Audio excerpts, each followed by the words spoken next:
Hello everyone, this is lecture number 25। Lecture number 25 हमारे पास है कानून शहादत आर्डर 1984 के अंदर जो बेल रीडिंग चल रही थी उसके अंदर हमने आर्टिकल 7 तक डिस्कस कर लिया था। आज हम आर्टिकल 8 से स्टार्ट करते हैं। आर्टिकल 8 हमारे पास पब्लिक सर्वेंट्स और ऑफिशियल कम्युनिकेशन के बारे में डील करता है। थोड़ी सी इसके बारे में हम डील कर लेते हैं कि हमारे पास बेल रीडिंग कर लेते हैं कि हमारे पास आर्टिकल 8 क्या कहता है। Information as to commission of offences. अब जो अफेंसेस यहाँ पर एक बात आ रही है, information as to commission of offence, किसी भी किस्म का कोई जुर्म होता है। अब अफेंस कौन सा? Relating to public revenue. Article 8 बात करता है पब्लिक रेवेन्यू से अगेंस्ट में अगर कोई अफेंस कमिट होता है तो फिर उसकी जो इंफॉर्मेशन है वो रिसीव होती है किसको? हमारे पास फॉर एग्जांपल मजिस्ट्रेट, 3 पर्सन है यहाँ पर, मजिस्ट्रेट, पुलिस ऑफिसर, फिर चाहे पुलिस ऑफिसर कोई भी हो, मजिस्ट्रेट जिसके अंदर सिविल जज, फैमिली जज या फिर जज, ठीक है। और हमारे पास तीसरा जो ऑफिसर है वो है revenue officer. Revenue officer explanation दी गई है यहाँ पर हमारे पास। In this article, revenue officer means any officer employed in or about the business of any branch of the public revenue. Public revenue के अंदर कोई भी मुलाजमत करता हो वो रेवेन्यू ऑफिसर कहलाएगा। इसकी बैरिडिंग कर लेते हैं हम, इतना इंपॉर्टेंट नहीं है फिर भी। No magistrate or police officer shall be compelled to say whence he got any information as to commission of any offence, ठीक है। अब कोई भी मजिस्ट्रेट या पुलिस ऑफिसर को मजबूर नहीं किया जाएगा कि उसको वेंस, अब वर्ड है यहाँ पर वेंस मीन्स किधर से, कहाँ से, जिस तरह से भी उसको वो मालूमात मिली है कि अफेंस, इस तरह का अफेंस जुर्म हुआ है तो उनसे रिलेटेड उनके ऊपर बातचीत करे या उनके ऊपर गवाही दे, ठीक है। उनको मजबूर नहीं किया जाएगा किस शख्स को? एक मजिस्ट्रेट और दूसरा पुलिस ऑफिसर। उसके बाद आगे चलते हैं। No revenue officer and no revenue officer shall be compel, shall compel, ठीक है। वहाँ पर भी शल इस्तेमाल हुआ, यहाँ पर भी शल। उसको मजबूर नहीं किया जाएगा कि वो गवाही दे। आ रही बात समझ में? टू से whence he got an information a to commission of any offence against the public revenue. अब पब्लिक रेवेन्यू के अगेंस्ट अगर कोई भी ऑफेंस हुआ है कमिट तो फिर उनसे रिलेटेड, उस ऑफेंस से रिलेटेड जो ऑफेंस हुआ है उनसे रिलेटेड अगर इंफॉर्मेशन मजिस्ट्रेट, पुलिस ऑफिसर या फिर रेवेन्यू ऑफिसर के पास है तो फिर उनको मजबूर नहीं किया जाएगा कि वो जो इंफॉर्मेशन है वो डिस्क्लोज करें। यहाँ तक बात क्लियर है? अगर यहाँ तक बात क्लियर है उसके बाद हम चले जाते हैं आर्टिकल 9 पर। अब एक बात आप याद रखें, आर्टिकल 9 से लेकर आर्टिकल 12 बात करता है हमारे पास प्रोफेशनल कम्युनिकेशन के बारे में। Professional communication. अब प्रोफेशनल कम्युनिकेशन क्या होती है? प्रोफेशनल हमारे पास 2 ही डिग्रियां होती हैं, आपको पता हो। एक हमारे पास वकालत और सेकंड नंबर पर डॉक्टर, ये होते हैं प्रोफेशनल। अगर ड्यूटी ना मिली तो क्या करते हैं? वकील अपनी ऑफिस खोल लेता है, अपनी प्राइवेट वकालत करता है, ठीक है। और डॉक्टर को अगर जॉब नहीं मिलती है गवर्नमेंट की तो क्या करता है? वो अपनी क्लिनिक खोल कर लेता है। तो फिर ये हो गए प्रोफेशनल, ठीक है, गवर्नमेंट से हटकर। तो यहाँ पर बात चलती है सिर्फ वकालत की। जो वकील के और क्लाइंट के दरमियान जो भी बातचीत होती है ना वो आप प्रोफेशनल कम्युनिकेशन कहलाएगी। आइए हम बैरिडिंग कर लेते हैं। आर्टिकल 9 से लेकर आर्टिकल 12 तक जो है वो प्रोफेशनल कम्युनिकेशन के अंदर आ जाते हैं। आइए इसकी बैरिडिंग कर लेते हैं। No advocate shall at any time be permitted, मतलब कोई भी वकील किसी भी वक्त, at any time, at any time का बहुत बड़ा स्कोप है। हम यहाँ पर सिर्फ बे रीडिंग कर रहे हैं इसलिए मैं आपको डीप में लेकर नहीं जाऊँगा, आप कंफ्यूज हो जाएंगे। इसलिए एट एनी टाइम का स्कोप इतना बड़ा है कि आप कभी आप तस्वुर भी नहीं कर सकते कि एट एनी टाइम का मकसद क्या है। मैं आपको छोटा सा प्रिसाइजली मैं समझा दूं कि एट एनी टाइम मतलब जब से वकालत आप कर रहे हैं किसी क्लाइंट की, ठीक है, उसके बाद, उसके दौरान या वकालत, वो उसकी वकालत आप छोड़ दें करना, या फिर उस जो वकालत आपसे करवा रहा है, जो आपका क्लाइंट है, उसकी डेथ हो जाए, मगर जब तक वकील जिंदा है तब तक उन पर ऑब्लिगेशन रहेगी। ये बात आप याद रखें। आज बात समझिए। No advocate shall at any time be permitted, किसी भी वकील को किसी भी वक्त ये इजाज़त नहीं है। Unless with his clients express consent, जब तक उसका क्लाइंट उसको जो है लिखत में हमारे पास इजाज़त ना दे दे। दो किस्म की हमारे पास कंसेंट होती है। एक कंसेंट होती है इम्प्लाइड। अब इम्प्लाइड क्या होती है? इम्प्लाइड मीन्स ओरली कह दे वो, ठीक है। नंबर 2 पर क्या है हमारे पास?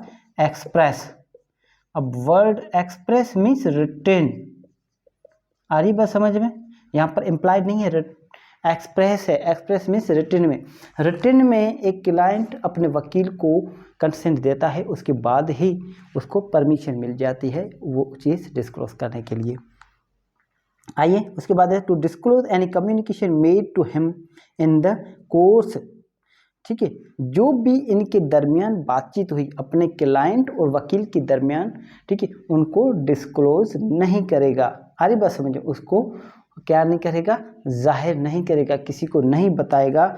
जो कि हमारे पास है सिलसिले के अंदर जो बातचीत हुई, कौन से सिलसिले के? And for the purpose of his employment, जो कि वकालत के हमारे पास मकसद के लिए या फिर वकालत के सिलसिले में जो भी बातचीत हुई वो किसी को नहीं शेयर करेगा। As such advocate by or on behalf of his client, client खुद करे या क्लाइंट का कोई एजेंट आके करे। फॉर एग्जांपल मैं वकील हूँ, ए हूँ, ठीक है, बी आया मेरे पास केस देने, ठीक है। अब बी खुद मुझसे कोई बात करता है या फिर बी अपना एक एजेंट भेजता है सी। अगर सी मुझसे कोई बात करे, बी करे, वो भी ऑफिशियल प्रोफेशनल कम्युनिकेशन है। अगर बी का कोई एजेंट सी करे फिर भी ये प्रोफेशनल कम्युनिकेशन है। वो मैं किसी को भी, मुझे इजाज़त नहीं मैं किसी से किसी के भी आगे डिस्क्लोज करो। सारी बात समझ में? ये बात आ जाती है प्रोफेशनल कम्युनिकेशन। आप थोड़ी सी जहन में रख लें कि प्रोफेशनल कम्युनिकेशन क्या होती है। एक वकील की जिम्मेवारी होती है, एक अच्छे वकील की जो जिम्मेवारी ये होती है कि जो भी आए उसके पास क्लाइंट गुड फेथ के अंदर, ठीक है, अपने ग्रीवेंस के लिए, अपने ग्रीवेंस की रेमेडी लेने के लिए, अपने हमारे पास आपसे रिलीफ मांगने आते हैं, ठीक है, उस हिसाब से उस हद तक जो भी आपके और आपके क्लाइंट के दरमियान बातचीत होगी वो बात रात में रखी जाएगी। क्योंकि हमारे पास अक्सर ये वकील ऐसा करते हैं कि अक्सर वकील जो है हमारे बिक जाते हैं, ठीक है। आप एक क्लाइंट आया मेरे पास, मैंने उससे बातचीत की, उस क्लाइंट ने मुझ पे एतमाद करके मुझसे बात की, मैंने क्या किया, मैंने डायरेक्ट दूसरी पार्टी से रब्ता किया और उसको बता दिया ये बात 2 पैसे लेकर। ऐसा नहीं होता है, ठीक है। अक्सर 95% एडवोकेट्स ऐसा करते हैं, ऐसा नहीं करना चाहिए। वकील हमारा पेशा जो है वो एतमाद का पेशा है। आप भूखे बैठ जाएं 10 दिन कोई परवाह नहीं है, मगर आप ऐसा काम ना करें। आ रही बात समझ में? By on behalf of his client or to state the contents or condition of any document with which he has become acquainted in the course and for the purpose of his professional employment। अब जो भी बातचीत हुई, ठीक है, मुझ हमारे पास मेरे और मेरे क्लाइंट के दरमियान या फिर मेरे क्लाइंट के बिहाफ जो एजेंट है उनके दरमियान जो बातचीत हुई और उसने जो मुझे डॉक्यूमेंट्स दिखाए, जिस डॉक्यूमेंट से मैं वाकिफ हुआ, मीन्स अक्वेंट हुआ, मैं क्या हुआ? अक्वेंटेड मीन्स मैं वाकिफ हुआ। जो उसने दस्तावेज़ात मुझे दिखाए वो दस्तावेज जो जिससे मैं वाकिफ़ हुआ, जिसके जो भी डॉक्यूमेंट्स इसने दिखाए उस डॉक्यूमेंट्स की कंडीशन और उसकी कंटेंट्स से मैं वाकिफ़ हो गया, मैं आगाह हो गया कि उस डॉक्यूमेंट्स में क्या है, उस डॉक्यूमेंट्स में कितना दम है, ठीक है, डॉक्यूमेंट्स में क्या लिखत है, क्या एक्सप्रेशन दी गई है उसके अंदर। अगर उससे मैं वाकिफ़ हो गया हूँ तो फिर वो भी प्रोफेशनल कम्युनिकेशन में आ जाती है। उसको भी मैं डिस्क्लोज़ करने का जो है मुझे राइट नहीं है, मुझे परमिशन नहीं है। आ रही बात समझ में? हम एक प्रोफेशनल है, हमारा ये प्रोफेशनल एतमाद का प्रोफेशनल है, जहाँ पर लोग पैसे देकर एतमाद लेकर जाते हैं। आ रही बात समझ में? एक बात हमेशा आप याद रख लें कि हमारे पास लोग आते हैं पैसे लेकर, पैसे हमें देकर हमसे अपना एतमाद लेकर जाते हैं, हमारा ईमान लेकर जाते हैं। हम अपना ईमान जो है वो हम अपने ईमान के पैसे लेते हैं। एक वकील है, बहुत बड़ा होशियार है, काफ़ी दाना है, उसकी ड्राफ्टिंग, उसका जो केस चलाने का तरीक़ेकार सब कुछ, मगर उसके पास लोग नहीं जाते। वजह वो वकील बिक जाता है। एक वकील है हमारे पास, उसको कुछ समझ में नहीं आता, मगर फिर भी उसके पास रश लगी पड़ी है, उसके पास लोग काफ़ी जा रहे हैं। क्यों? क्योंकि वो ईमानदार हैं। आप ईमानदार रहें, आपको जो है खुदा रिज़्क कहीं भी देगा। आरी बात समझें। उसके बाद हम आगे चले, हमारे पास वकालत के दौरान जो भी आपके क्लाइंट की और आपके दरमियान जो बातचीत होगी, वो बातचीत जो है वो प्रोफेशनल कम्युनिकेशन होगी, वो आप किसी से भी शेयर ना करें। अरे और आपको परमिशन भी नहीं, आपको इजाज़त भी नहीं। यहाँ तक बात क्लियर है। अब यहाँ पर दो कंडीशन दी गई है प्रोफेशनल कम्युनिकेशन में, प्रोविजंस दी गई हैं। प्रोविजंस कहें या फिर आप प्रोविजो कहें, ठीक है। फर्स्ट प्रोविजो ये है कि ऐसी कम्युनिकेशन जो कि furtherance of any illegal purpose. एक क्लाइंट में वकील था, मेरे पास बी क्लाइंट आया, मुझे कहा कि मुझे ऐसा कोई गैर कानूनी काम करना है, आप मेरा साथ दें, तो फिर ये क्या हो गया? इलीगल पर्पस हो गया। ये इसमें हमारे पास नंबर 1 में क्या है? शर्त ये है कि ये जो हमारे पास नंबर 1 जो है, हमारे पास जो शर्त का नंबर 1 जो है आर्टिकल, वो कहता है कि ये ऐसी किस्म की जो कम्युनिकेशन है ये प्रोटेक्टेड नहीं है, प्रोफेशनल कम्युनिकेशन के ज़िम्मे में नहीं आता। नंबर 2 पर चले जाते हैं। Any fact observed by any advocate in the course of his employment is such showing that any crime or fraud has been committed since and commencement of his employment, whether the attention of such advocate was or was not directed to such fact by or on behalf of his client। अब कोई भी advocate, for example मेरे पास कोई client आया, हम 2 की बात कर रहे हैं, कोई क्लाइंट मेरे पास आया, ये मैं हूँ, मेरे पास बी आया, ठीक है, बी ने मुझे केस दिया, मगर केस के दौरान, प्रोसीडिंग्स के दौरान, उस एम्प्लॉयमेंट के दौरान, मेरी वकालत के दौरान मैंने ये ऑब्ज़र्व किया कि बी ने कोई फ्रॉड किया है या फिर कोई क्राइम किया है, तो फिर ये भी हमारे पास प्रोटेक्टेड नहीं है। यहाँ तक बात क्लियर है। एक्सप्लेनेशन में चले जाते हैं हम। The obligation stated in this article continues after the employment has ceased। अब ये एक्सप्लेनेशन बात कर रहा है कि जो आपकी एम्प्लॉयमेंट है, आपकी वकालत आप पर फ़र्ज रखती है तब तक, जब भले चाहे आपकी वकालत ख़त्म हो जाए, आपकी जो केस है वो डिस्पोज ऑफ हो जाए पार्टी का और आपके दरमियान, मगर आपकी जो कम्युनिकेशन है आपके दरमियान, ठीक है, वो कम्युनिकेशन वो आप किसी से भी डिस्क्लोज नहीं कर सकते, वो आपको परमिशन नहीं है, और वो तब तक कंटिन्यू रहेगी, ठीक है, जब तक आप जिंदा हैं। एक एडवोकेट की बात कर रहे हैं। यहाँ तक बात क्लियर है। ये बात एक्सप्लेनेशन बात आ गई। एट एनी टाइम नंबर आपने देखा था प्रोफेशनल कम्युनिकेशन के अंदर, आर्टिकल के अंदर, no advocate shall at any time, at any time की जो एक्सप्लेनेशन दी गई है यहाँ पर, मैंने कहा आपसे ये इसका बहुत बड़ा वाइड स्कोप है, इसको हम ब्रीफ में डिस्कस करेंगे अलग से। ये हमारे पास बेयर रीडिंग चल रही है, इसके अंदर एक इलस्ट्रेशन है।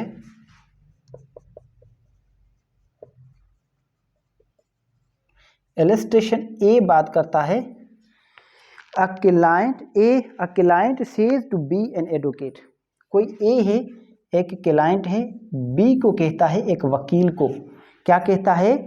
I wish to obtain position of property by the use of a forged deed on which I request you to स्यू।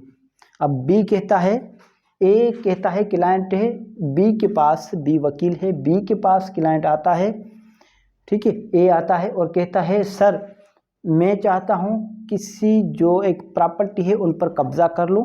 वो जो है कब्जा में मेरे पास एक फौज डॉक्यूमेंट्स है, मेरे पास झूठी रजिस्ट्री है, झूठा दस्तावेज आते, उनके बुनियाद पर मैं कब्जा कर लेता हूँ। आप मुझे क्या करें, इसका केस दाखिल कर दें, आप मेरी मदद करें, मैं जो है कब्जा कर लेता हूँ। आ रही बात समझ में? वो वकील से क्या करता है, अर्ज करता है। तो फिर इसी किस्म की जो भी कम्युनिकेशन है ये प्रोटेक्टेड नहीं है, प्रोफेशनल कम्युनिकेशन में नहीं आती। अच्छे वकील कभी भी झूठे केस के अंदर हाथ नहीं डालते। एक बात आप जहन में रख लें, अगर आपको अच्छा वकील बनना है, आप कभी भी छोटे मोटे केस या फिर झूठे केस की पास आप हरगिज़ ना जाएं। आपको चाहे कितनी ही भी फीस मिल जाए, अगर आपको लग रहा है आपकी ऑब्जर्वेशन से कि ये केस झूठा है, ठीक है, डायरेक्टली आपको आके क्लाइंट बता रहा है कि ये केस झूठा है, तो फिर आप कभी भी उसके अंदर हाथ ना डालें। अगर आपके अजीज़ हैं, आपके रिश्तेदार हैं, फिर भी आप हाथ बांध के उसको मना कर दें। यहाँ तक बात क्लियर है? तो सच the communication being made in furtherance of a criminal purpose is not protected from disclosure. अब ऐसी किस्म की जो बातचीत है ना, वो प्रोटेक्टेड नहीं है, वो महफूज नहीं है। ऐसी बातचीत को ये हमारे पास एडवोकेट को परमिशन है कि किसी वक्त डिस्क्लोज कर दे। आ रही बात समझिए, किसी को भी बता दे। अब बी की बात करते हैं, हमारे पास illustration B. Illustration B, A being charge, A कोई ए है, क्लाइंट है, इस पर कोई खयानत करने का इल्ज़ाम लगा है और उसके बाद ये बी को मुकर्रर करता है एज अ वकील। क्या करता है? एज अ एडवोकेट करता है, खुद को डिफेंड करने के लिए। आ रही बात समझ में? ए कहीं पर मुलाजिम था, इसने अमानत में खयानत कर ली, खयानत एम्बेजलमेंट इल्ज़ाम लगा है, इस पर चार्ज लगी है, ठीक है। इसने बी को वकील किया, बी को वकील किया। जब बी को वकील किया तो बी अपना केस अपने हिसाब से चला रहा था। फॉर एग्जांपल बी मैं हूँ, मैं केस चला रहा था ए का।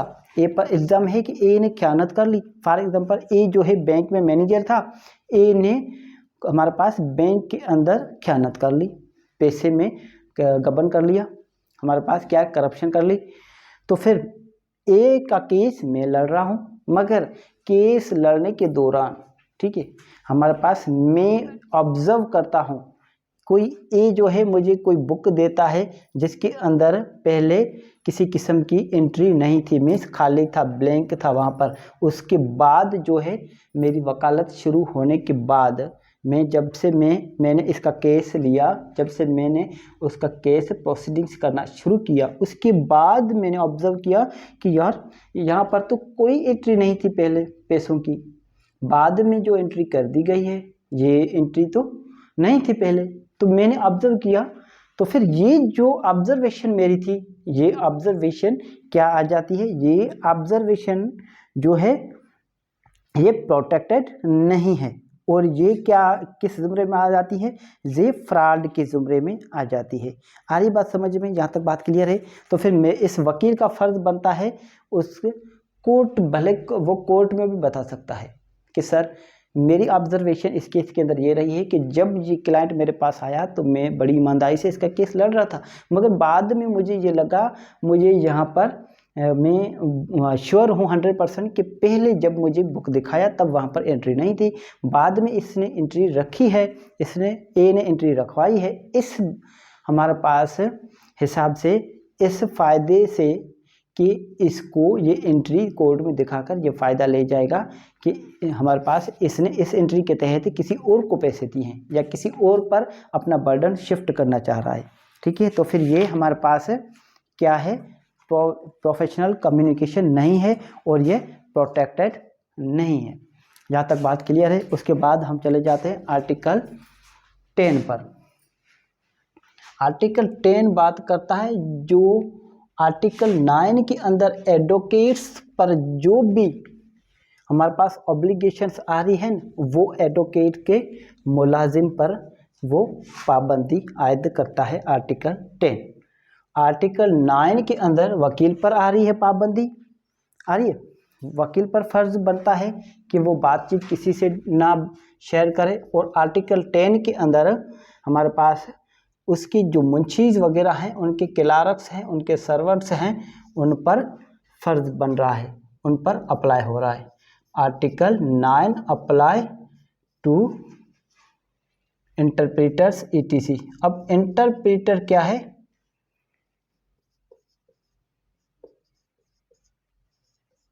अब वर्ड है एक इंटरप्रेटर्स।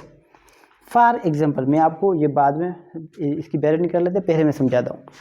मैं वकील हूँ, मेरे पास कोई मुंशी है, फॉर एग्जांपल क्लार्क है, ठीक है। ये जो इंटरप्रेटर्स है जो ट्रांसलेशन करता है, ठीक है, क्या करता है? इंटरप्रिटेशन मीन्स ट्रांसलेशन करने वाला, जो समझाता है, एक लैंग्वेज को दूसरी लैंग्वेज में तब्दील करके बताए। मैं वकील हूँ, मेरे पास कोई पार्टी आई, ठीक है, ए मेरे पास आया कि सर मुझे केस दाखिल करना है, मैंने केस ड्राफ्ट कर लिया, ठीक है, केस मैंने बना लिया। उसके बाद आया पार्टी कि सर हमने आपको केस दिया था, आपने क्या किया? मैंने कहा मैंने केस बना दिया है, आप मेरे क्लार्क मेरे असिस्टेंट के पास जाएं, वो आपको समझाए कि मैंने क्या लिखा है। एक्चुअली हमारे पास ऑब्वियसली हमारे पास अमूमन इंग्लिश में ड्राफ्टिंग करते हैं हम, तो फिर मैंने इंग्लिश में ड्राफ्टिंग की है, तो फिर मेरा जो मुंशी है, मेरा जो सर्वेंट है, मेरा क्लार्क है, असिस्टेंट, वो आपको उसका तर्जमा करके बताएगा, उसकी एक्सप्लेनेशन देगा, उसको आपकी ज़ुबान में आपको समझाएगा। ये हो गया इंटरप्रेटर्स। तो फिर वो उसने अब मेरी पार्टी को बताया कि सर हमने ये केस में ये लिखा है, ठीक है, आ रही बात समझ में? ये हो गया हमारे पास है क्लार्क सर्वेंट्स का। तो फिर अब जो आर्टिकल 9 के अंदर जो भी ऑब्लिगेशन एडवोकेट पर आ रही थी, वही ऑब्लिगेशंस किस पर आ रही है? एडवोकेट की जो क्लार्क्स हैं, जो सर्वेंट्स हैं, या फिर जो भी इसके हमारा मुंशी वगैरह हैं, वो उन सब पर आ रही है। आ रही बात समझ में कि इसको जो भी वकील और वकील के क्लाइंट के दरमियान जो भी बातचीत हुई, और वो बातचीत क्लार्क, सर्वेंट और मुंशी वगैरह ने सुनी है, वकील के मुंशी ने और वकील की ऑफिस में जो काम करते हैं बच्चे, ठीक है, उन्होंने अगर बातचीत सुनी है, तो फिर वो आर्टिकल 10 के तहत पाबंद हो जाएंगे, उन पर ऑब्लिगेशन हो जाएगी, वो किसी से भी ना बताएं, ठीक है, किसी को भी, उनको भी परमिशन नहीं है कि वो किसी से वो बात शेयर करें। यहाँ तक बात क्लियर है? Very very simple. उसके बाद चले जाते हैं हम आर्टिकल 11 पर। आर्टिकल 11 हमारे पास बात करता है privilege not waived, privilege not waived bye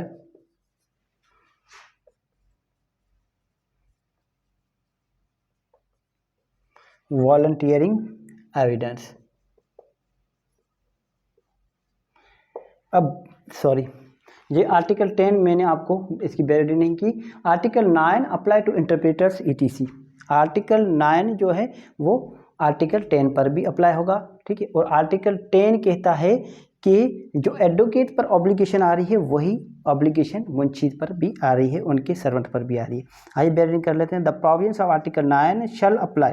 article 9 की जो भी शर्तें हैं, जो प्रोविजंस हैं, वो ज़रूर अप्लाई होंगी, शैल अप्लाई होंगी। यहाँ पर मैंडेटरी वर्ड है।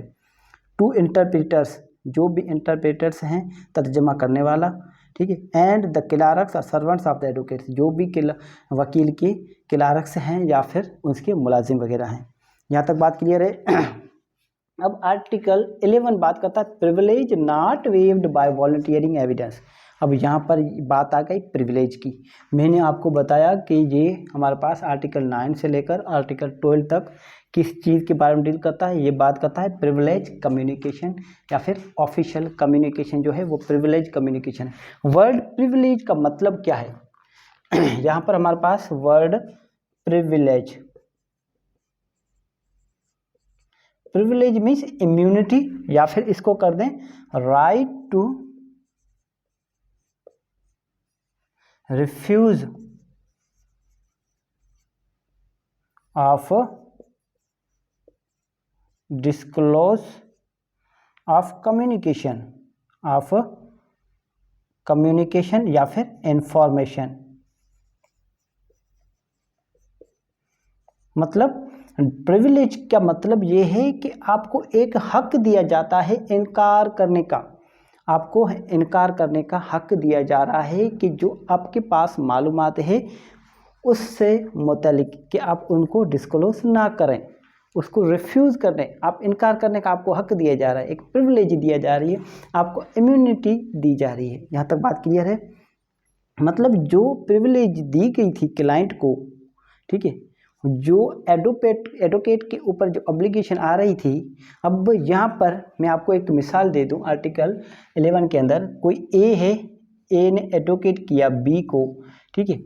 अब ए ने एडवोकेट किया बी को, अपना उसका केस चल रहा है या फिर केस जो है डिस्पोज ऑफ हो गया है, ठीक है। मगर ए किसी और केस में अपने खुशी से, अपने कंसेंट से, वॉलंटरली रजामंदाना तौर पर खुशी से एविडेंस देता है, क्या करता है, एविडेंस देता है खुद एज अ विटनेस, तो फिर उसका मतलब ये हरगिज़ नहीं समझा जाएगा कि इसने ऐसी प्रिविलेज से हाथ उठा लिया है, ऐसी प्रिविलेज को इसने छोड़ दिया है।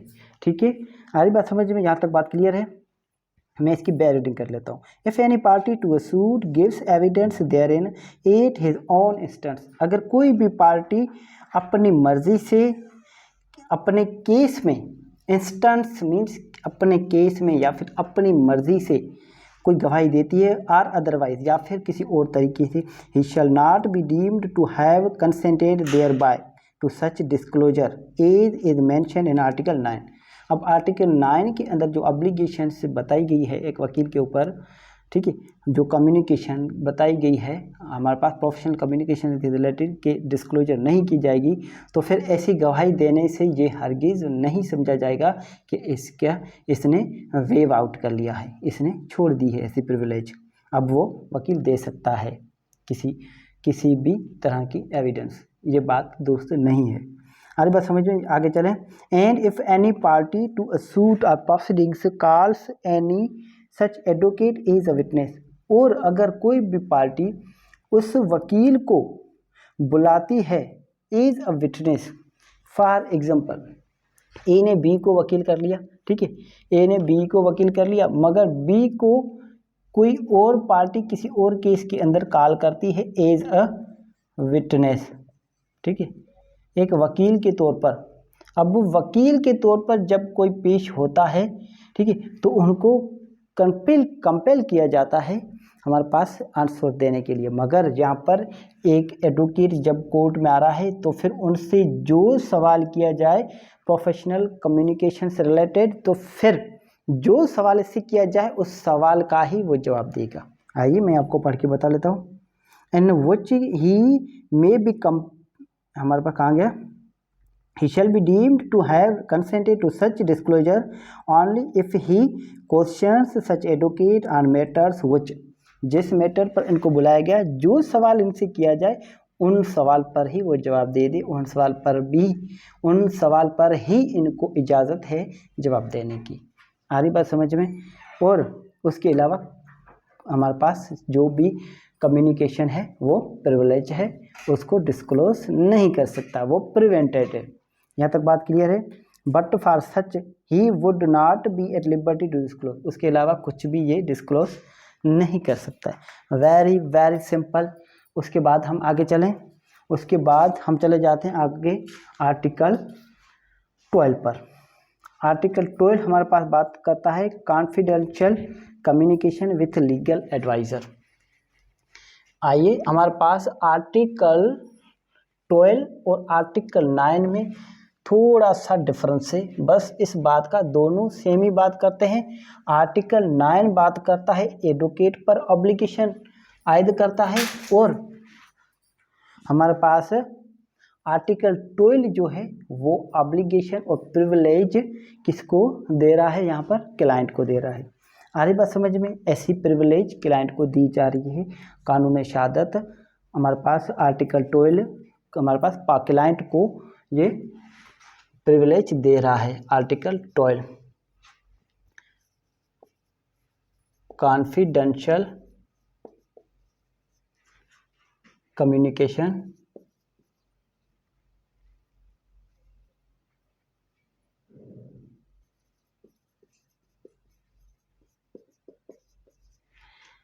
with legal advisors।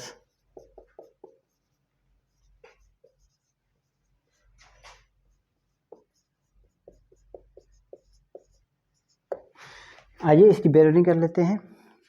No one shall be compelled to disclose to the court, tribunal और other authority exercising judicial or quasi-judicial powers or jurisdiction any confidential communication with which has taken place between him and his legal professional advisor।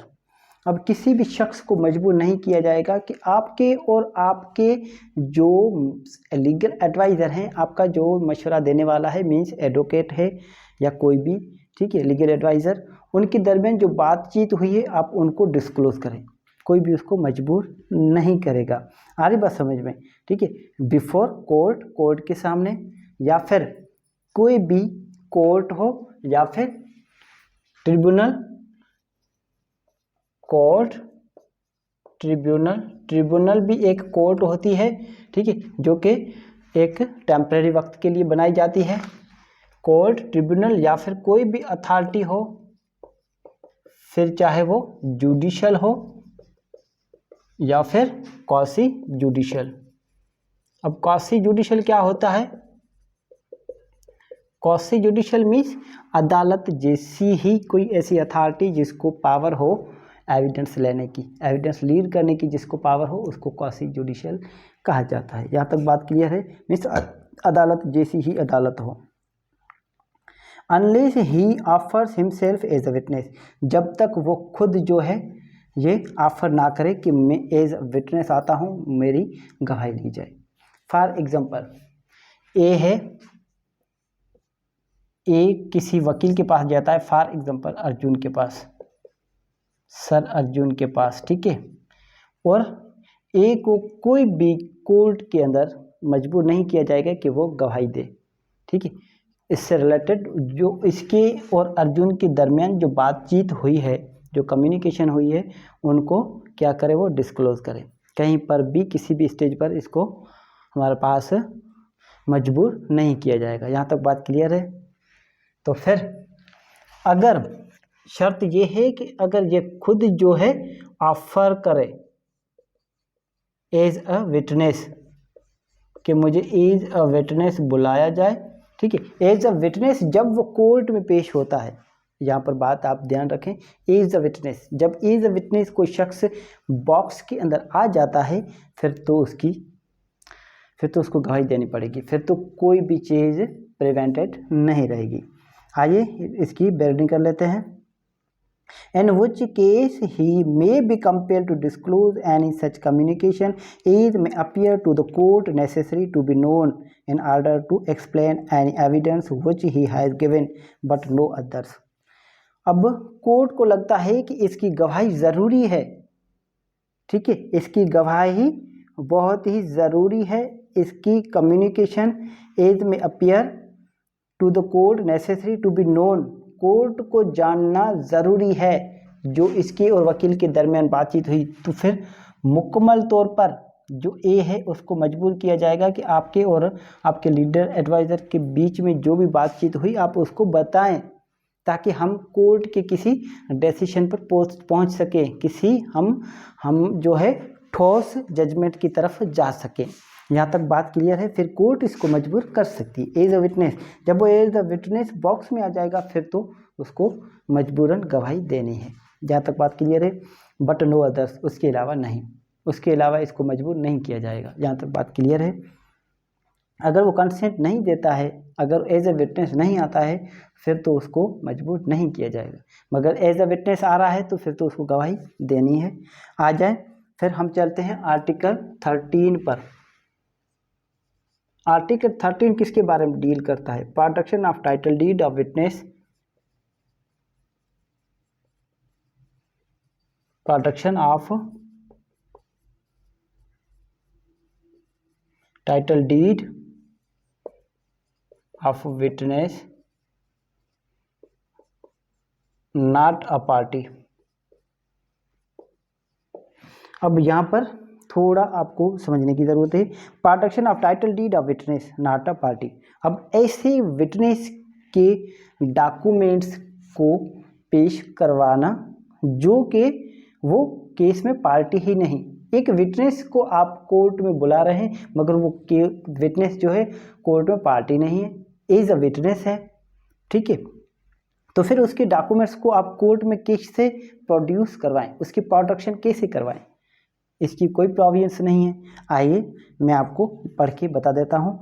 No witness who is not a party, कोई भी गवाह जो कि party नहीं है, to a suit, किसी भी suit के अंदर, shall be compel to produce his title deeds, उसको मजबूर नहीं किया जाएगा कि वो अपने जो है दस्तावेजात पेश करे, टू एनी प्रॉपर्टी, कोई भी प्रॉपर्टी हो, or any document in which of which he holds any property, या फिर कोई भी ऐसा दस्तावेजात जिनकी बुनियाद पर वो प्रॉपर्टी रख के बैठा है। यहाँ पर बात आ जा रही है मॉर्गेजी और प्लेजी की। आइए मैं आपको आगे बता देता हूँ। एज अ प्लेजी और मॉर्गेजी, बात आ गई।